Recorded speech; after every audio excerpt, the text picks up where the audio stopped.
Welcome to the LDN radio show, brought to you by the LDN Research Trust. I'm your host, Linda Elsiegood. I have an exciting lineup of guest speakers who are LDN experts in their field. We will be discussing low-dose Naltrexone and its many uses in autoimmune diseases, cancers, etc. Thank you for joining us.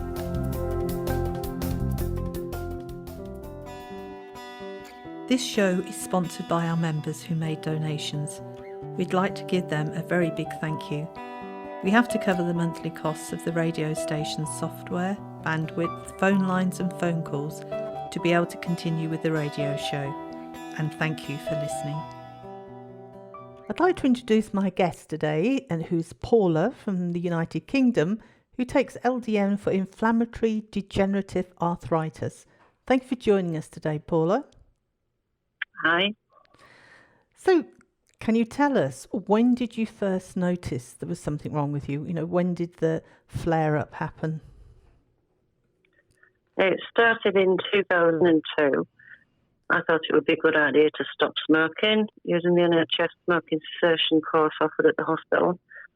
I was okay. There was nothing wrong with me at all. I just wanted to stop smoking. So I went to the meeting and they suggested Zyban, which I got from my doctor. In the first week, I didn't want to smoke anymore. By week 2, I had pain in my ankle. By week 3, I couldn't walk. The ankle was hot and swollen. I couldn't pick it up or put it down. The pain was horrendous. I couldn't even bear the weight of a sheet on it. It was really bad. Wow. The doctor said I must have twisted it, but I would have known if I'd done that sort of damage.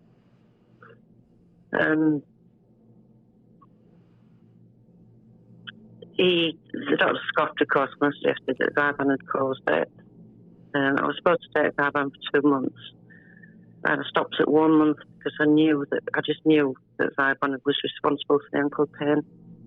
And it was also messing with my head. I just didn't feel right.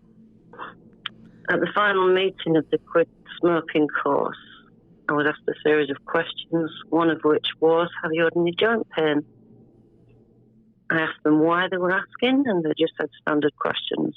It seemed a bit odd to me. And then I checked it out online, and in 2002, the Zyban patient information leaflet stated nothing about joint pain. In 2008, when I checked again, it said infrequent arthritis, among many other side effects. And now, when I checked this week, I've been looking, it says between 1 and 10% of people taking Zyban will have arthritis triggered, which I think is pretty high. Wow. It took 6 months for the doctor to refer me to a specialist. I had an x-ray and had no broken bones. I'd done acupuncture, seen an osteopath. He wrote to my doctor suggesting I see a rheumatologist. I tried other home treatments and nothing eased the pain. It was just totally disabling. The first rheumatologist could barely be bothered to speak, but he managed to prescribe Vioxx and sulfasalazine. That didn't work at all, but the prescription cocodamol helped a bit.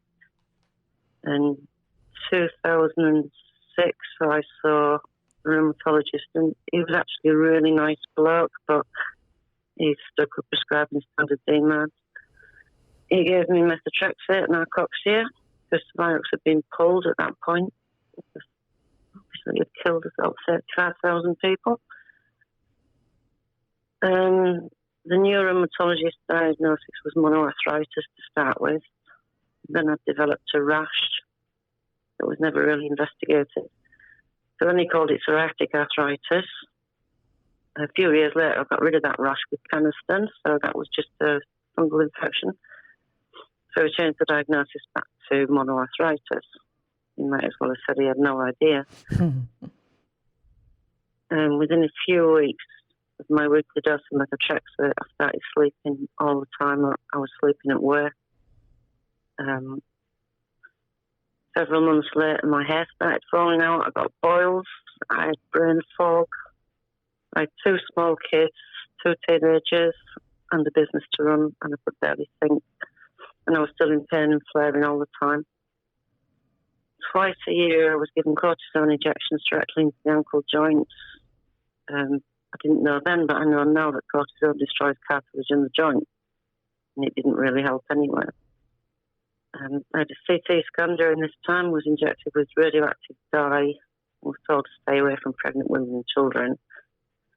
They did the scan, which showed bright red areas across the ankle, but the only thing to come out of that experience was a doctor telling me that there was definitely something wrong with my ankle. I knew that. After about 5 years passed and managed to remain the same, but increased in dose. I was sleeping wherever I sat. I felt horrible. I'd lost weight. My head was fuzzy all the time, and I was still having flares and constant pain. The inflammation was just the same. I'd been telling my rheumatologist that it wasn't working. I could barely walk at all. I was on crutches at this point. Nothing I could do could ease the pain. My right knee was turning inwards. My hip was hurting. The rheumatologist switched up the dose each time until I was on 25 milligrams a week, and that was the maximum. Excuse me. One day I had a particularly bad flare away from home. Nothing would shift the pain. It didn't matter how many tablets I took. I was just so fed up by this point. I just came home and threw the medication in the bin. It just seemed ridiculous to continue taking something that was making me feel worse generally and wasn't having any positive effect on the pain. And then I started researching, and I started juicing and blending any anti-inflammatory foods like ginger, broccoli, all the colours, veg and fruit. I bought any supplement that mentioned that it might reduce inflammation. As the weeks passed and the methotrexate was leaving my system, I started being able to think again. My head became clearer. I was researching for hours and hours and hours. Anything to do with autoimmune. I kept at the diet, and after a few months it did start to make a difference. I felt generally better in myself, and the pain was becoming more bearable. I had a blood test a few months after stopping methotrexate, and the results showed that my liver enzymes were returning to normal. I got quite high, and my white blood cell count came down a lot. And the specialist decided at this point I was sensitive to methotrexate. Methotrexate is a phytotoxin, and my body was obviously objecting to being poisoned. He then offered me leflunomide, which is another DMARD with tons of side effects. I declined. I had an MRI after I'd stopped the methotrexate, and the damage was pretty bad. So I was referred to a surgeon who wanted to fuse the joints in my ankle sooner rather than later, he said. I was beginning to lose faith in our healthcare system at this point, so I declined and said maybe I would see him when I couldn't walk at all. I also wondered how that was going to help, because I'd still have the inflammation regardless. It would maybe move on to another joint. It was, how were they going to solve the inflammation problem? I'd been watching Dr. John Bergman on YouTube a lot, and in one video he happened to mention LDN. It was only brief, but I knew his opinions on prescription drugs, and he was saying that LDN was about the only one he'd be happy with. So that was my next research task. Doing the diet was difficult with a family to feed, so something else to help would be welcome. I contacted Clinic 158 in May 2015. Within the week, I got my first LDN by mail and started on 1.5 milligrams that night. Within a fortnight, I was at 4.5, thinking more was best. It isn't.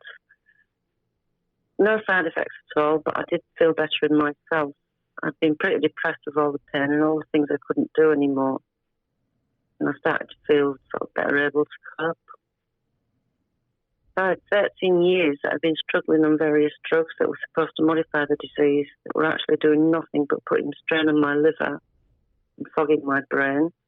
13 years of inflammation damaging my joints. And 2 weeks into LDN, and the inflammation started to go down. I could see my ankle bones and Achilles tendon for the first time since 2002. the pain went with the inflammation. If I'm sensible now and remember that the joint is damaged and act accordingly, I have no pain at all. If I overdo things like climbing ladders to decorate, then I get some pain, but it isn't unbearable. And I know that when I wake up in the morning, it will have passed because the recovery time is amazing now. It used to be days that I was off my feet. Now it's overnight, and I can be fine in the morning because the pain is due to the damage, not the inflammation. My doctor is angry with me for sourcing my own medication and insisted that I should be back on methotrexate. He isn't in the least bit interested in how my degenerative disease got better. The rheumatologist calls it a spontaneous remission. So I ended up having a row with my doctor. I haven't been back to see him for over 3 years now. I've got no faith in doctors at all. I know they're not all the same. Some actually care about their patients rather than just the profit from their practice-owned pharmacies. I no longer see my rheumatologist. He was getting annoyed because I was refusing his treatment. He didn't like that I was taking LDN. Mainly because he knew nothing about it and he wasn't willing to learn. And my diet is basically normal now. There are things I avoid like gluten, and we don't eat processed foods anyway. I rarely take painkillers because I don't need to anymore. In my opinion, LDN should be a first-line treatment for all autoimmune diseases. It's not a cure, but it does feel like one. It's brilliant. I have to ask, Paula, after the medication to help you stop smoking triggered all this, did you manage to stop smoking? I did, yeah. Fantastic. I did. Good. Yeah. I mean, that was a really good point about it, but I'd have been better off carrying on smoking because my life was basically ruined from that point on. Mm. When you've got two small kids, I mean, they were only 4 and 5 at the time, there's things I couldn't do anymore. Yes. It was just, I had to strategize just to go and make a coffee, how I was going to get there, how I was going to get to the kettle, and it was just incredibly difficult. And it was like that for the whole time. It was just pain, constant pain for all those years. And then with the medication that they gave me, it was constant side effects. Brain fog being, for me, the worst. It was horrible. Mm. But they wouldn't listen. They wouldn't listen to how I felt. It was like, I'm giving you methotrexate, therefore you should get better. And that's not what happened. Mm. But LDN, when I told them about LDN, I took the paperwork. My doctor said, don't bother leaving that, I'll throw it in the bin. The rheumatologist, he wasn't quite as rude. I left it, whether he read it or not, I don't know. He said he couldn't prescribe it, which he could have done, but he didn't. Mm-hmm. So that was 13 years that I was being damaged. I needn't have been. Well, what can I say? What an amazing story. I mean, truly amazing. And thank you for sharing it with us. Great, thank you. This show is sponsored by our members who made donations. We'd like to give them a very big thank you. We have to cover the monthly costs of the radio station's software, bandwidth, phone lines and phone calls to be able to continue with the radio show. And thank you for listening. Any questions or comments you may have, please email me, Linda, Linda, at ldnrt.org. I look forward to hearing from you. Thank you for joining us today. We really appreciated your company. Until next time, stay safe and keep well.